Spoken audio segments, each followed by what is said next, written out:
What's up, big guy? No, not much, not much. Hey, something you said has always kind of stood out on the season, and I think last week it was pretty evident. But you said Cole Beasley's always open, I told you. and then you said, "Hey, watch the coach's film, watch the tape. He's always open." Mm-hmm. What about him makes him such just a dynamic player? And I guess what's it like playing against or playing alongside someone like that? I think he's a unique talent. Somewhat overlooked probably because of height. But as far as like skill set, he's one of the best in the business at what he does. Nobody can argue that. If you cut the tape on, you watch him during the game, anytime you'll see that Beasley is open. But it's actually something that you thrive off of as a teammate and as a player playing alongside of him. We have plays so crazy because we have plays like we'll come back to the sideline. Every receiver always thinks they're open. In my mind, I always think. But we'll come to the sideline. I'm like, Bees, I killed him. And Bees will be like this. Oh, no, Pops. He always say Pops, but he's like this. I killed him too, Pops. You'll see on tape.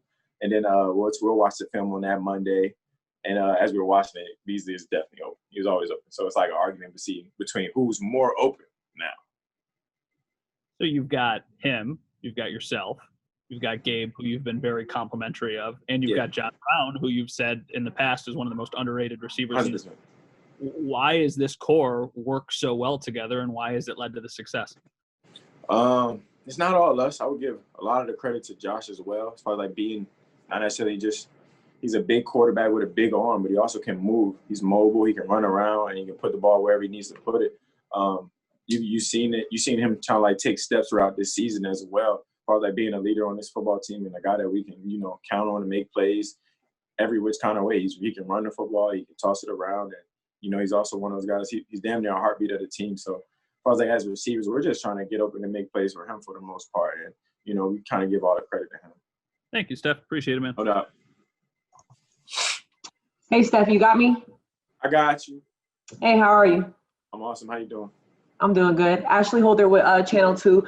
Quick question. I know that it's day by day, it's game by game. I understand that answer. But when it gets to this time, there's a lot of scenarios that are thrown around where, teams can clinch a playoff spot. Obviously, there's a couple different scenarios that would have to happen this weekend for you guys to do that.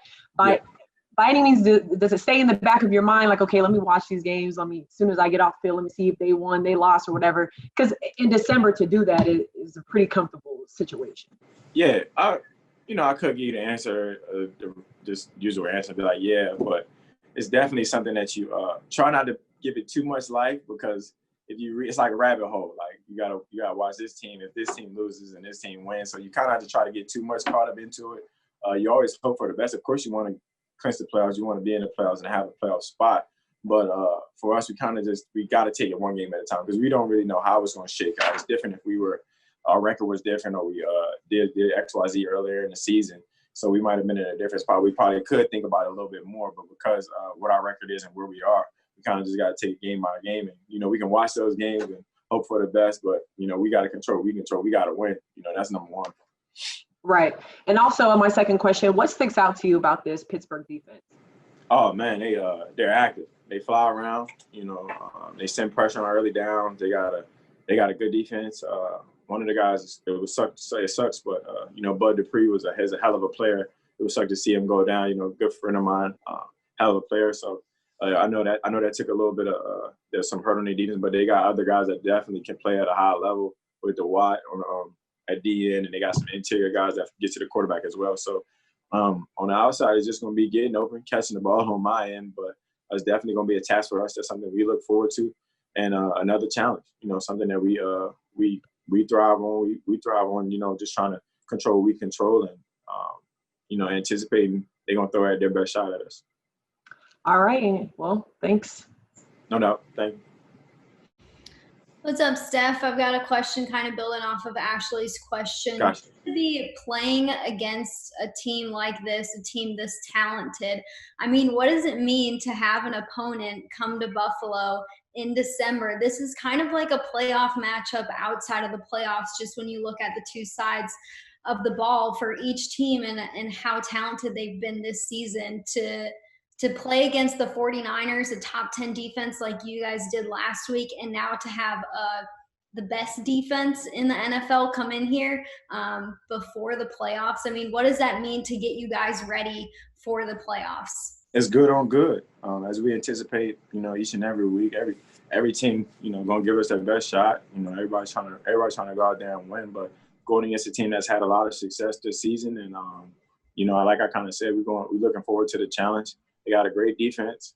We're gonna have to do a lot of things on offense to have success, and we look forward to it. That's why you grind throughout the week and all season. We've had our highs, we've had our lows. So going into December, you're just trying to win. And, you learn a lot about your team in December. When it's cold, it's a little cold on this side. And home field advantage would have been a lot better with some fans. But, we still got to go out there and handle our business. Yeah, I was going to say it's games like this probably where you wish the stadium was packed.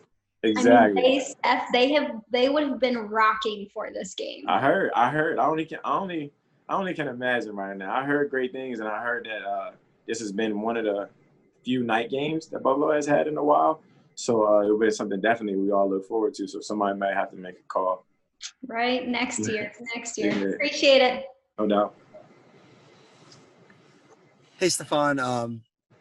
Micah was talking a little while ago about the challenges of coming together as a team this year. I mean, just the simple thing. Same way in the locker room. And you take you, for example, you've assimilated so well in such a unique year. How have you been able to do that with your guys in this kind of environment? Just buying into the process. These guys been around here. Some of those guys been here for a couple of years.